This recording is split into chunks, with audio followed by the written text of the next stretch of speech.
back to another video. I know it's been a little while because I've been busy, as you might imagine, doing real life things. But I have some time today.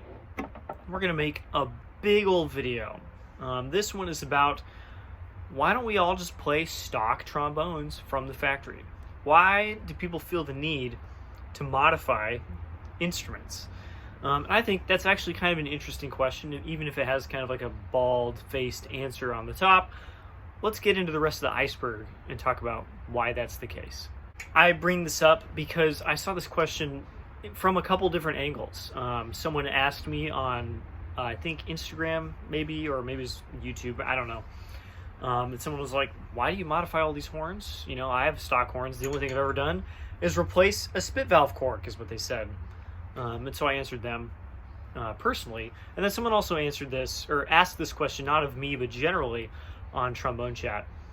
And I was like, you know what? That's actually kind of interesting. Why do we feel the need to change instruments? Well, like I said, there's a long answer to this. So what does stock even mean? What does modified mean? We'll say for the purposes of this, a stock instrument is one that comes from the factory. The factory. So you get a Bach 50B, you get a Bach 50B. Nothing has changed about it. Modified is something done after the fact, after you've gotten a factory instrument or factory parts. Even though we'll talk about that later. That's, I don't know, there's more to that than just that. So let's go through my instruments. Obviously, I think maybe I'm known for having a bunch of wacky modified instruments. This is true. I have a Yamaha Bach, so it's got a Bach bell and a Yamaha body, a Yamaha chassis with a Yamaha slide as well, even though it does have the Bach tuning slide. I have my M&W, which is a modified instrument that is originally a Bach 50B that has been totally changed into a modern double valve bass. I have this double valve tenor, which is nearly as modified as you could get. Even the slide I have today has a aftermarket lead pipe and a nickel crook. Like, almost every part of this has been modified. I have my 42 GG. I have 3 modified 42s for some reason, which has like a G valve that's an ultra valve, and it's very modified as a slide that was never offered from the factory, for instance. And I also have a 42T that I can't show you because it's getting worked on right now. That is, again, completely modified. It's got a first generation stainless Thayer. It's got a screw bell. A bunch of things are different about that. So that's 5 modded instruments I have. But I also play some stock instruments. I was a little bit surprised. My Contra, stock. My B&S bass trombone, Meistersinger bass trombone, stock. My 45B and my 1485, my tweener instruments, they're actually both stock. For now. They're not going to be forever. My Y-Fort large tenor trombone, still stock. My 36B, I've not done anything to it, still stock. My Yamaha 852, still stock. It says it's custom, but again, that's just a line from Yamaha. It's totally stock. I've done nothing to it. I have a 3BF. That's stock. I have a different slide on it from a different 3B, but I don't even know if it came with the original slides. So that one's still stock. And all of my valved instruments, I have 2 euphoniums. I have a tuba, I have a bass trumpet, I have 2 marching baritones, and a, what's it called? Pocket trumpet. All of those are stock. I haven't done nothing to any of those. It turns out that I have way more stock instruments compared to non-stock instruments. The actual count is 5 modded instruments to 14 that are not. So I actually play stock stuff most of the time. But obviously, modding horns is a thing. And let's talk about why you might mod something. So let's go back to the beginning. Let's look at some factors behind designing an instrument for a big company. You are Bach and you're designing a new instrument of some sort. You kind of have 2 main factors that you're trying to consider when you design this instrument. I'll hold this now because this is a stock Bach. You're trying to sell this instrument to as many customers as possible. I mean, yeah, you want to make money. You're a business.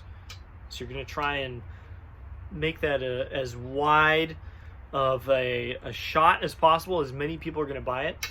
And you also want it to be as cheap and easy to make as possible. It's kind of it. Each maker's going to have a different interpretation of possible here. From being like really, really, really cheap. So like the Chinese stuff, they're cutting every possible corner when they make an instrument, to like not really being cheap at all. Like my Leitch Contra, there's probably some cost cutting in there somewhere, but it's not obvious. That is a very well made, well designed instrument. They're not trying to make it as expensive as possible, but they're also not using like the cheapest possible parts. But everybody's adhering to that to some kind of degree. The same thing goes for selling to as many customers as possible. When you're making a Contra, you're not trying to make like 30,000 Contras a year, but you're trying to make a Contra that works for like all of the 12 people a year that are going to need a Contra. So there's different gradations on that. So let's see some obvious examples. So first example, I don't have the correct prop because this is a 50B, but let's talk about the Bach 42B. So step one to the 42B, we start with the 36B. Vincent Bach, they actually spend some kind of serious time designing the 36B. He's like, this is the ultimate orchestral tenor trombone. It's got a great valve. It's, like the correct size. It's 525. It's got an 8-inch bell. It's very well designed. It's a well-balanced instrument. It plays really well. It sounds great. Everybody's happy. Well, there's a problem. Kahn is making the 8H, which is a straight 547, but in the 50s, they've started to make the 8H Special, which has an F attachment, closed wrap F attachment, and you can order that from the factory. Turns out everybody wants one of those. The 88H, which comes after the 8H Special, is really, really, really popular. There's also some college teachers kind of promoting that to their students, and the 88H is just proliferating everywhere. Bach goes, you guys serious? I already made the best trombone, the 36B. Fine. How about we make our own 547 large bore with F attachment and 8.5-inch bell. All we're going to do is we're going to take this slide from the Bach 45, which is a 547 slide. We're going to slap that on the 36, and we're going to spin the bell out to 8.5 inches rather than 8.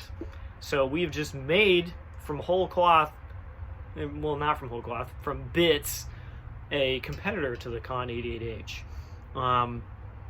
And guess what? That horn has been around since the 50s. Unchanged. You can still buy a 42B that is the same complete jank Frankenhorn that is the original 42B. Obviously, you can get different variations on it today, and I have modified them myself to be slightly different. But that is where the 42B comes from, and it's one of the longest lasting, most popular large tenors of all time. Does this sound like a team of artisans just getting together and like just meticulously designing the perfect orchestral large tenor over the course of like a long period of time, or does it sound like they just slapped some parts together and we ended up with like a actually pretty good instrument?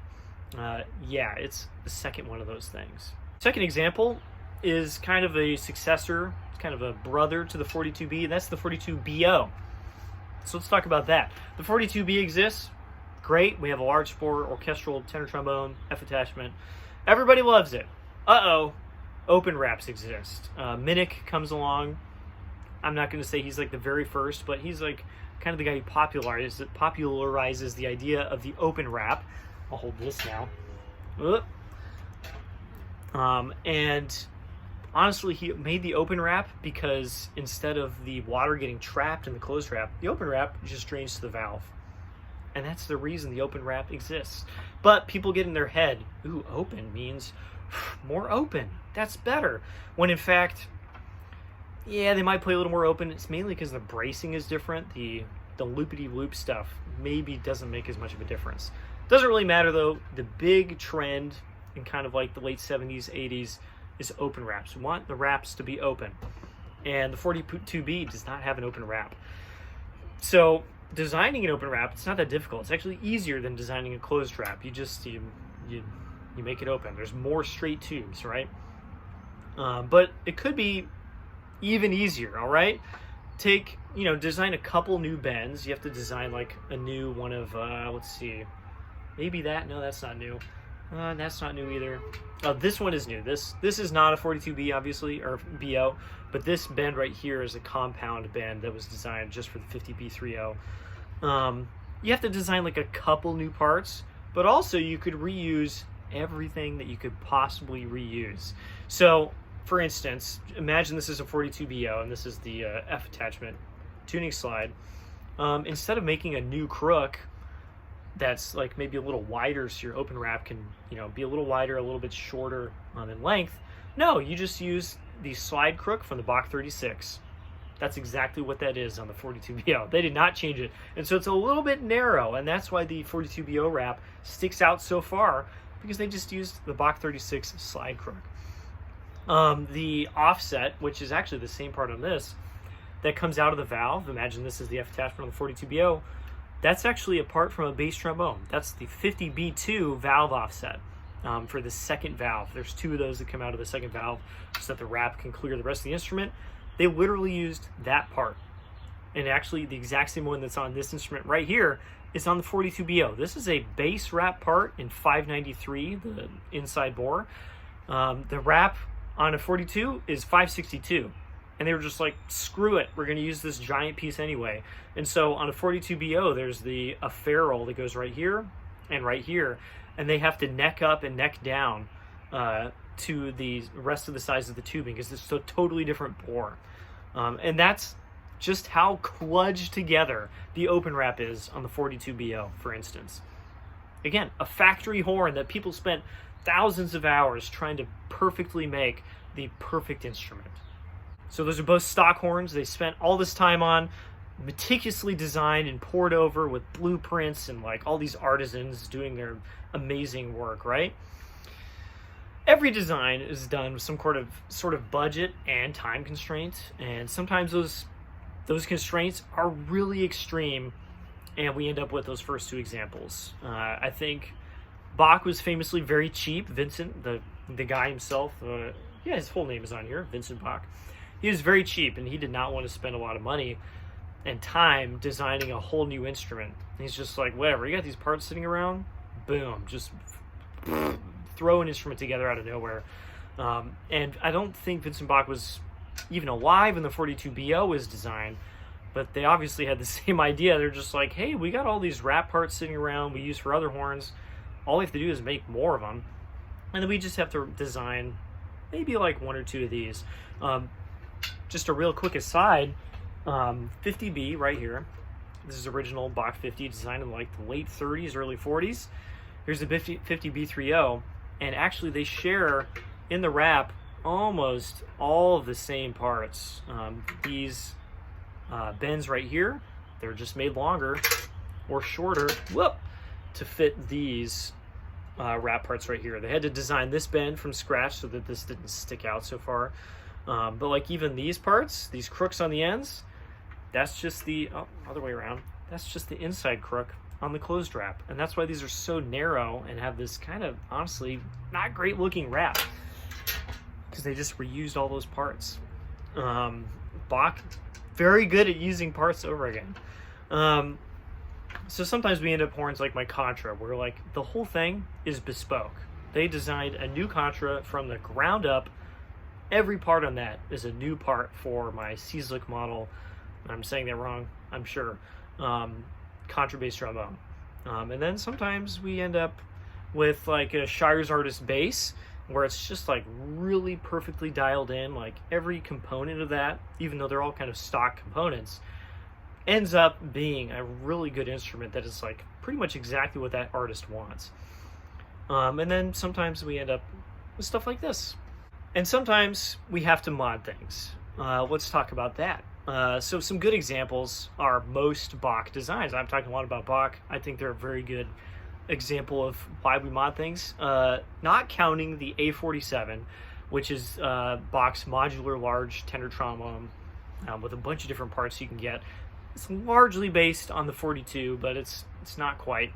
The newest Bach trombone before that, and again, that's mostly based on the 42, so it's new-ish. The newest one before that is the Bach 42 from the 1950s. Literally like 70 years ago was the previous newest Bach trombone model. There have been tons of ones with like new valves and wraps and stuff like that, obviously. But like the bell slide, tuning slide, and even some of the stock options like this 50B have not changed. This has not really changed since the 40s. So there's obviously room to improve. Like the trombone world has moved a lot in the last like 80 years. I think we can agree that like that was not the perfect way to build that and design it right off the bat.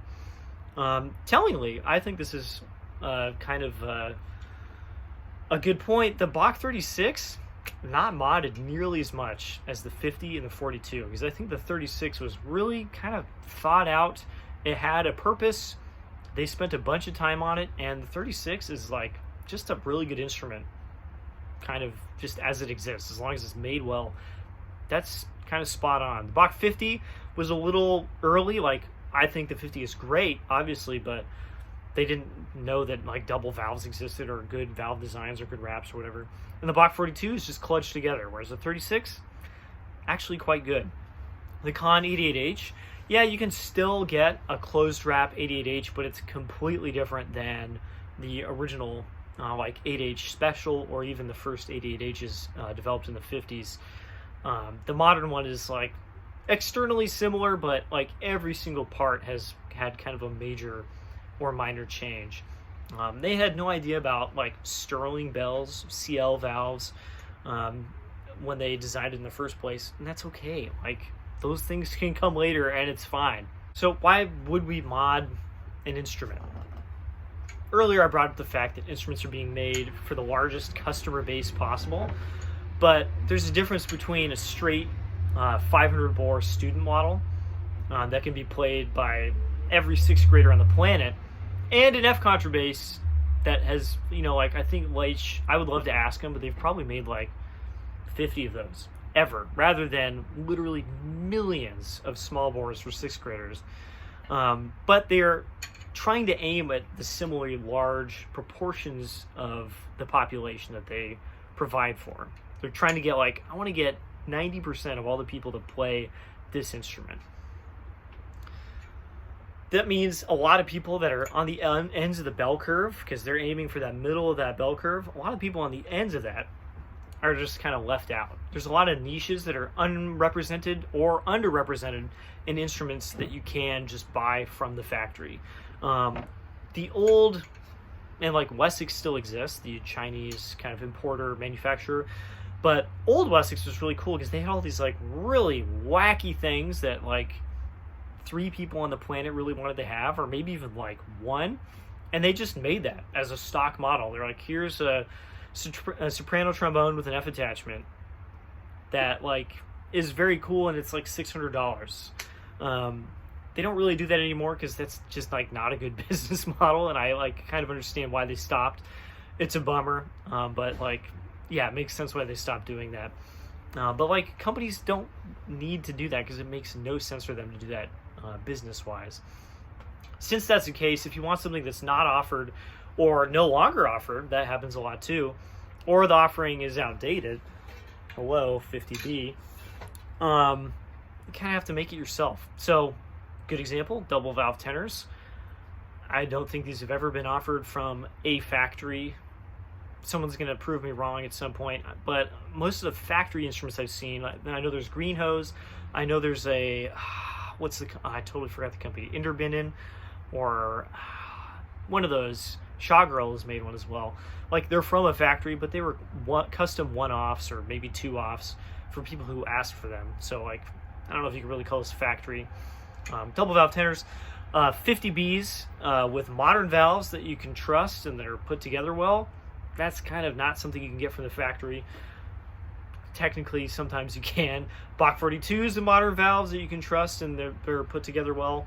Again, like, not every single time. And for a long time, Bach just didn't offer anything like that. Small bore trombones with F attachments. There's a 3BF. And that's kind of it. That's like the only one that has ever been popular. And so you can buy those used. They're great. For some people, they're a little large. They're 508. Some people want smaller instruments. I'm very lucky, and I have a Yamaha 852, which is a factory instrument, but I'm pretty sure they made like 10 of those ever. So like, yeah, it's a factory instrument, but like, I'm never gonna find another one probably. Tweener trombones with useful valve sections, so like my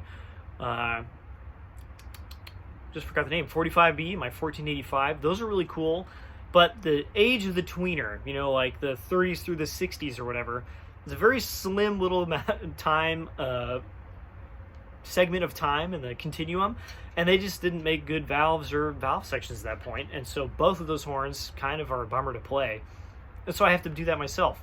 A cut bell version of your favorite instrument, unless you like Shires or a couple other brands, you're not going to find a cut bell 42 from the factory. Now they offer, I think, A47s with a cut bell, but like, do you trust that? Are you going to buy one of those and it's going to be perfect for you? There's a lot of other things that I haven't thought of because I don't personally look out for them. They're not my niche, but like maybe a G valve version of your favorite instrument. It could even be a bass in F/G that is not offered from the factory. There's a lot of people who want that tuning and they just don't make it, so you have to do it yourself. You'll notice that in that little list that covers a lot of the custom instruments that I have. A nice 50, a nice 42, a double valve tenor, a small bore with an F attachment. Those are the things that I want, and a lot of them I had to just make myself. So the elephant in the room here is something that has been around since like the late 80s, early 90s, and that is modular instruments. Edwards, Shires, and there's more makers now. There's Rath, Tyne makes modular instruments. There's a bunch. This is exactly why they exist, right? But there are problems with modularity. It's really, actually pretty difficult, and both Edwards and Shires have run into this problem, to design and implement on a really large scale, making horns that are modular, that fit together. It's really hard. Like, you can technically buy a Shires bell from like the late 90s and put it on a modern valve section, and that should fit. Is it going to? Not every single time, and that's really difficult to have these jigs and assemblies that are just, they stay the same over the course of like decades.